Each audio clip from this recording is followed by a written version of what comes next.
Welcome to another episode of Code for Thought ByteSized RSE, sponsored by the Universe HPC program.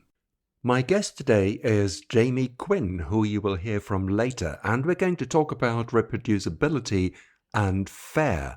FAIR, that's FAIR the acronym, not as in how to be fair to others, although that would be very nice too. This FAIR stands for Findable, Accessible, Interoperable, and Reusable. The term appeared in a journal called Scientific Data around 2016. The article, or strictly speaking the published comment, in which it was introduced had the following title: The FAIR Guiding Principles for Scientific Data Management and Stewardship.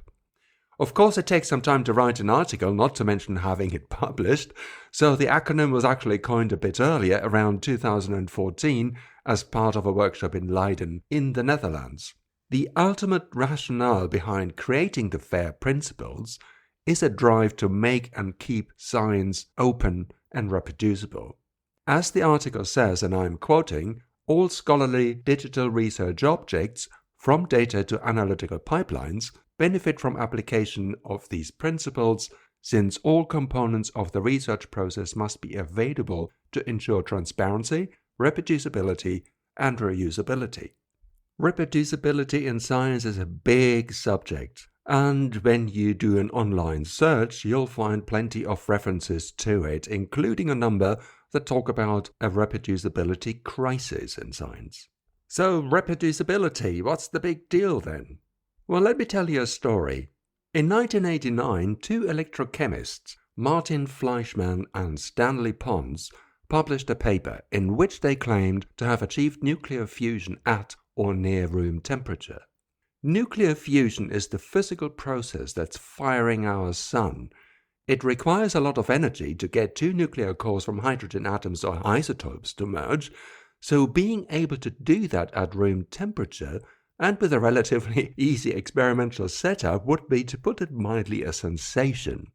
Naturally, it caused quite a stir in the physics community at the time, which was also when I started as a PhD student in particle physics at the University of Hamburg, and my then supervising professor decided to put the claim from Fleischmann and Pons to the test. I wasn't involved in that work, I was on another experiment at the time, but suffice to say that any attempts to reproduce the results failed. It later transpired that there were significant flaws and errors in the experiment, not to mention the fact that the reported results were actually not accurate. The paper and the careers of Fleischmann and Pons went down in flames, and for a while at least became a synonym for what you might call pathological science.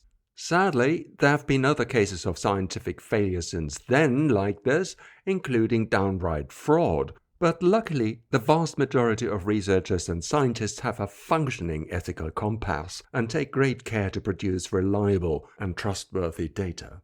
Which of course is why reproducibility and transparency in science are so important. Being able to verify results is one of the pillars of science after all. And since most science and research involves computing these days, this boils down to verifying the data produced by your experiment, data analysis, or whatever your research is based on. Which of course is where the FAIR principles come in. But it doesn't stop there, because shortly after the FAIR principles were published with regards to research data, a number of researchers and engineers thought that the principles should also apply to software as well. After all, a lot of the data are being produced by research software. So in the next section, I'd like to discuss what that means in practice. The paper I just mentioned was actually published in October 2022 with the title Introducing FAIR Principles for Research Software. The article is publicly available and you'll find a link to it in the episode notes as well as the link to the original FAIR article. So I will summarize the basics only briefly. The four principles according to this paper translate to research software as follows. Findable. Software and its associated metadata is easy for both humans and machines to find. Accessible. Software and its metadata is retrievable via standardized protocols. Interoperable. Software interoperates with other software by exchanging data and or metadata and or through interaction via application programming interfaces, APIs, described through standards. And finally, reusable. Software is both usable, that is, can be executed, and reusable, that means it can be understood, modified, built upon, or incorporated into other software. These are quite high-level statements. So let's try to discuss some practical measures you can take. And let's start with the first principle, findable. A good place to start, of course, is to make your software available as a public project on a repository service such as GitHub or GitLab, which also uses a version control system called Git. As I said, making your project visible in GitHub or GitLab is a good start, but you can take it further. There is a publishing platform called Zenodo, which has a good integration with GitHub. And for those of you who have taken part in the online ByteSized class with Alexandra, you had a chance to see this in action. And there's a link in the episode notes from the Code Refinery, which tells you how to do that. Another way, also integrated with GitHub, is to provide a citation file, which also nicely integrates with Zenodo. The citation file format has been created by Stefan Druskert and is actively developed by him and the eScience Center in the Netherlands. And while we're talking about the eScience Center in the Netherlands, you can push the boundaries of findability even further. The eScience Center created a research software directory service where you can register your project. And in fact, in France, there is a service called Software Heritage, which stores and archives software projects. So you see, making code findable has many different facets, and it can go from very basic to a very wide-ranging implementation. And this also applies to all the other three principles. If we take reusable as another example, a basic implementation would be to provide a license for your project. Without a license, and this cannot be mentioned often enough, your code and software cannot be reused. And you should also provide some basic documentation to help people who come to your project understand what the software does, how you run it, and how you install it, and how people can contribute in case you're looking for other developers. Repository services like GitHub and GitLab make it really easy for you to get started with both a license and some basic documentation. When creating a new project, for instance, you'd be asked to add a README file and select a license. Both documents will be stored in the root directory of the project and are therefore, like your code, subject to version control. Of course, you may go even further and provide much more documentation. Depending on the nature of the software and how you expect other people to use it, you may provide, for instance, some detailed documentation on functionality, like in the sense of a reference manual. You may also provide some example code or tutorials. One thing that I would like to include in this list of things that make code more reusable, however, are tests and test suites. And here's why. As the paper on Fair Research Software says, reusing software doesn't only mean you want to run an application, you may also want to reuse the code in your own software. Let's say you're developing a web app that shows results from a survey in some charts and tables. For that, you'll probably find a library that does the number crunching and the graphical display, possibly even more than one library. How confident can you be that the libraries you use do what they actually say on the tin? Well, one way of checking is to test them. Therefore, wouldn't it be cool if the libraries themselves have already some tests and test suites you could run?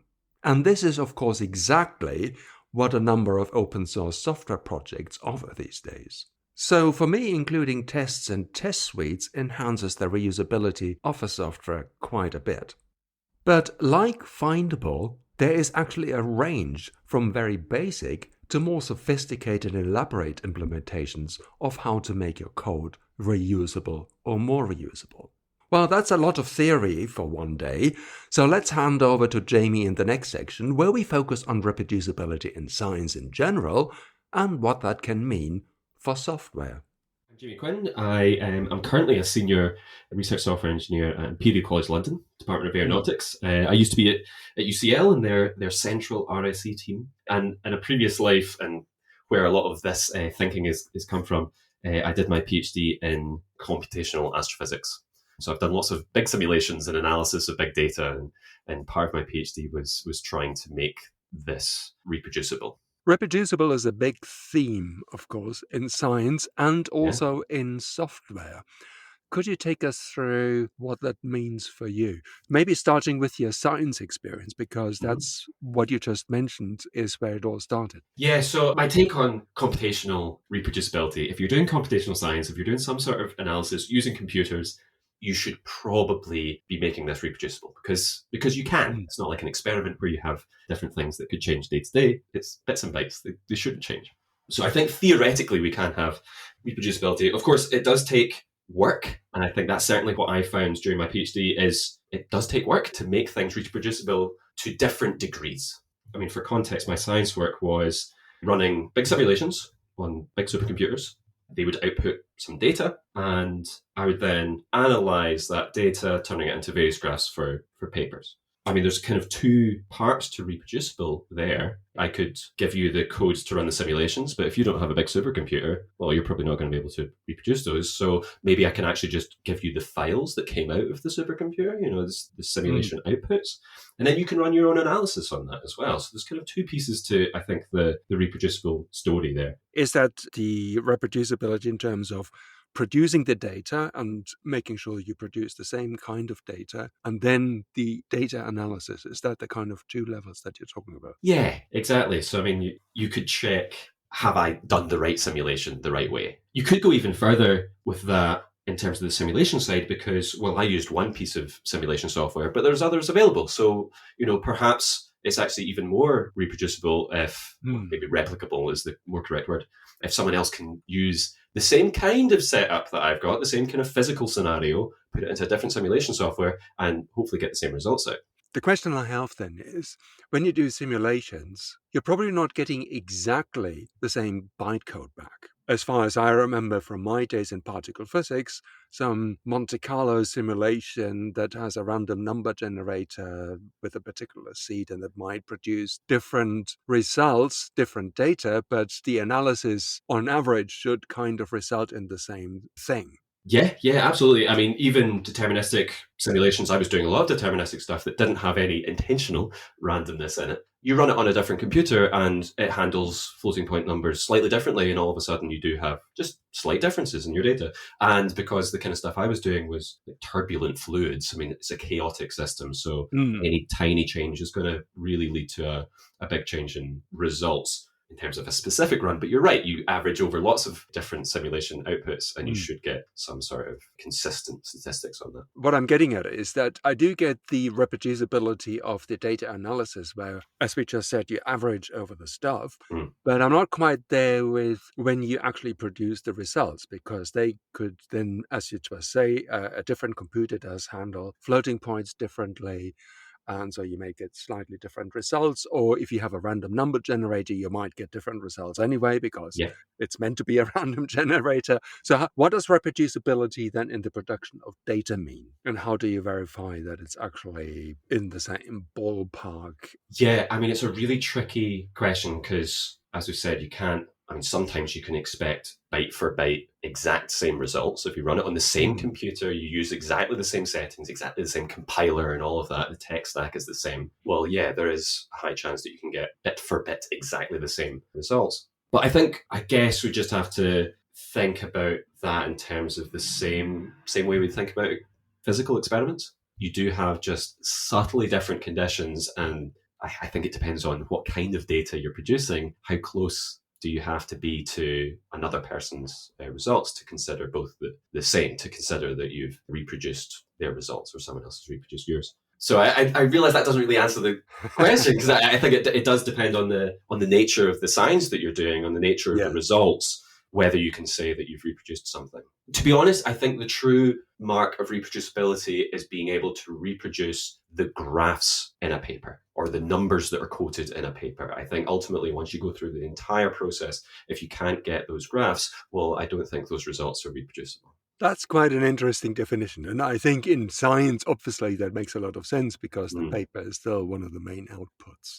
and very often the only relevant output, unfortunately. But when we're talking about software reproducibility, so how can you make the software itself reproducible? Is there a different level of reproducibility still, or does that still fall into the overall reproducibility? I don't know. I'm not quite sure. I'm not quite sure if software itself can be reproducible. The kind of closest thing I can think of is you get different teams that will create the same software, but two different teams, separate, siloed, and they don't talk to each other, so that when you have a system, there's some redundancy in there.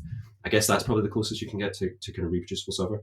But in terms of science, in terms of reproducible results, I guess you can make code reproducible in the sense that it has particular features in the code that helps a person using that code to improve their reproducibility.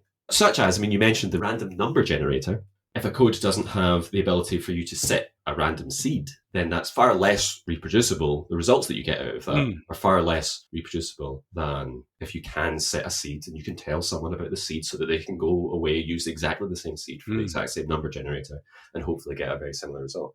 I think there's other features in code and in the way that we use code to produce results that can help us reproduce results. So things like embedding Git commits, like the commit hash in the code itself, so that the binary then has a record of exactly what code was used to produce a certain result, so that you can then even put that hash in the data files themselves and the outputs of whatever's created. So you have an idea of kind of tracking of the origins of provenance.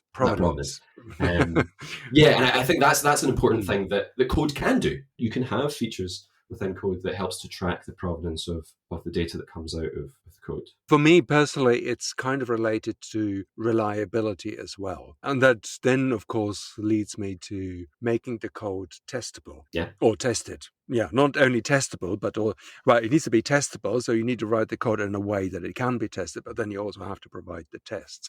Would you think this falls into the category of reproducibility, or is that something different altogether in your view? I think potentially. You can certainly use tests to verify the reproducibility of certain pieces of your code. You have some function that you expect to produce the same result every single time. Well, you could write a set of tests that say, okay, I've got these conditions and those conditions. I pump those into my function and I test whether I get the same result on this. And then you could take that test on different machines, different architectures, different things. And you can verify, well, the function that you've written actually will produce the same results in various different conditions.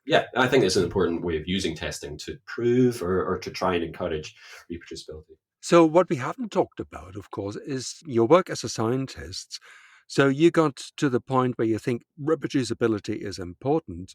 Was it that during your time you felt that reproducibility is an issue, in the sense that how many papers or how many scientific results were actually reproducible? Yeah, I would say so. I think it's getting better and has got a lot better, but I still review papers where I have to explicitly ask for the code to be made publicly available, which I think is horrendous.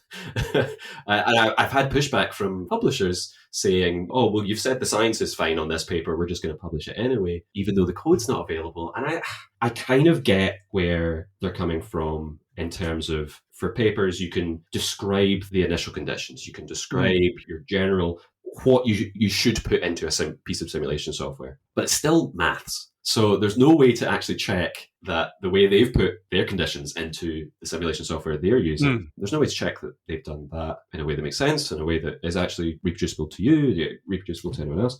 I think you need to have exactly the code that they have run. So the final question that I have then is, when you start actually, I'm lying. This is not the final question. There's one of the two last questions that I have.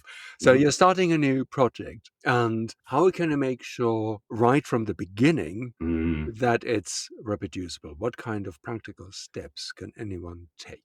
For I think a lot of projects, especially Python projects, I think it's very important to keep track of dependencies and specific versions of dependencies. So any libraries that are used by the code, I think, should be tracked and tagged as specifically as possible. If you publish a paper, I think you should have some document somewhere saying, It doesn't have to be a human readable document. It can just be the stuff that gets outputted from like a virtual environment or something like that. I think it should state, I used version 1.53.1 of whatever library, so that someone can come along and at least have exactly the same environment, so you're not getting any influence from a different environment there.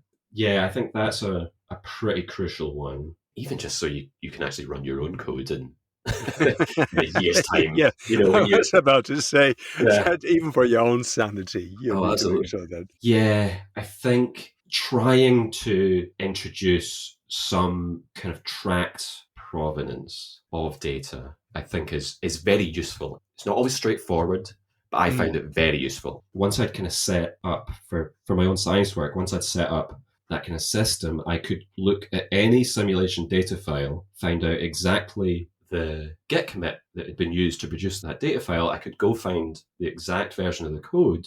I could run it. It had all the parameters inside the code, and you had exactly the same simulation. And I could then give that to someone else. So it was very easy for me to, at the end of any of my papers, go, this set of data was produced using this exact code, and that was online. You just have a link. Because I had made the effort to keep track of all that information, not manually, I literally just wrote it into the software. Because I had that system, I could very easily then go backwards.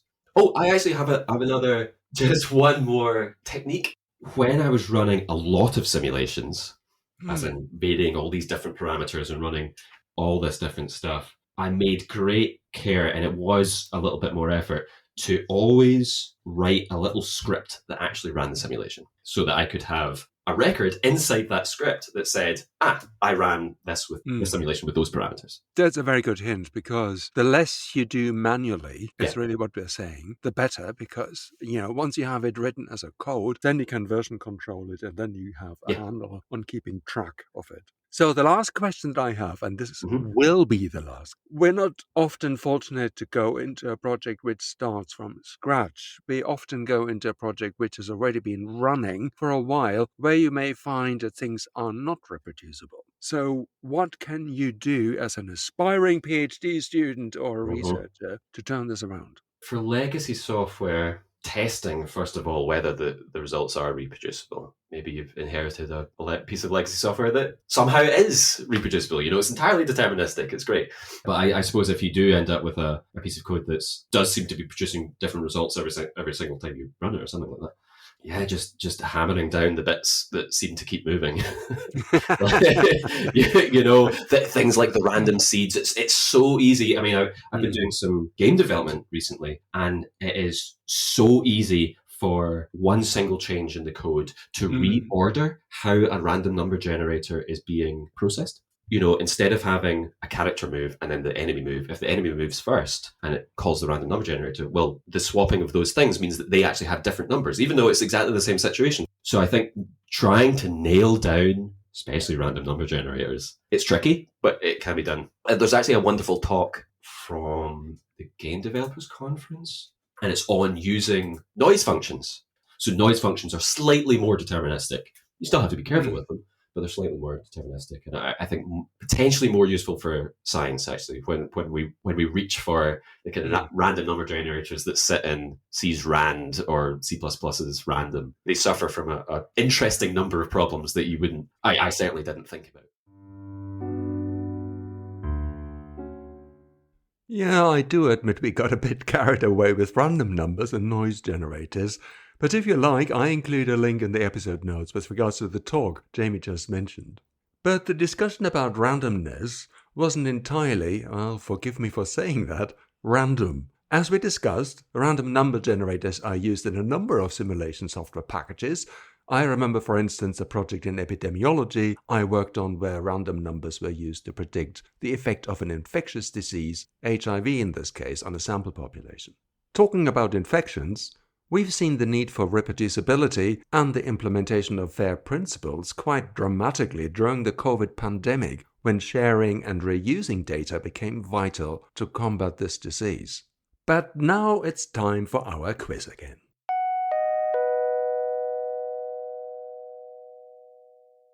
First, let's go to the last bite-sized RSE questions. The first question was, what is the difference between unit testing and property-based testing? And the second question, using the hypothesis Python library, what does the example decorator do and why would you want to use it? Okay, so here we are. For the first question, property-based testing evaluates a function based on a range of different inputs, often selected based on, I'm going to say it again, a random number generator. Property-based tests don't replace unit tests, in fact, rather they augment them. And for the second question, the example decorator makes sure that your test function always runs with the data listed by the example decorator. And so we now come to this episode's quiz.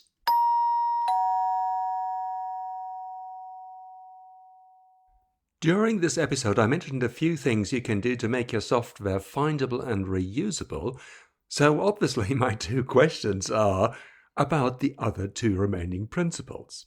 So question number 1 is, what are the basic implementations to make your code accessible and interoperable? And question number 2, what further steps can you take to make your project even more accessible and more interoperable?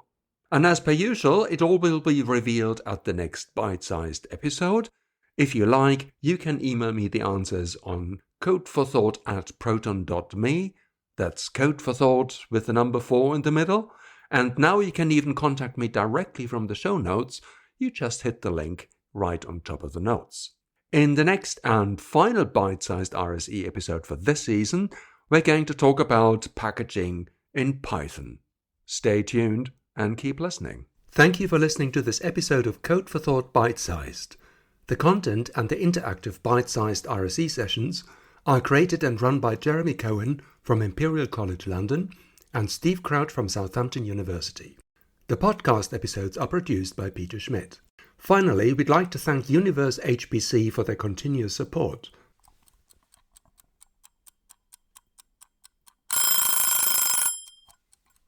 Oh, time's up. See you next time. But before I forget, this podcast is covered by the Creative Commons license. See ya.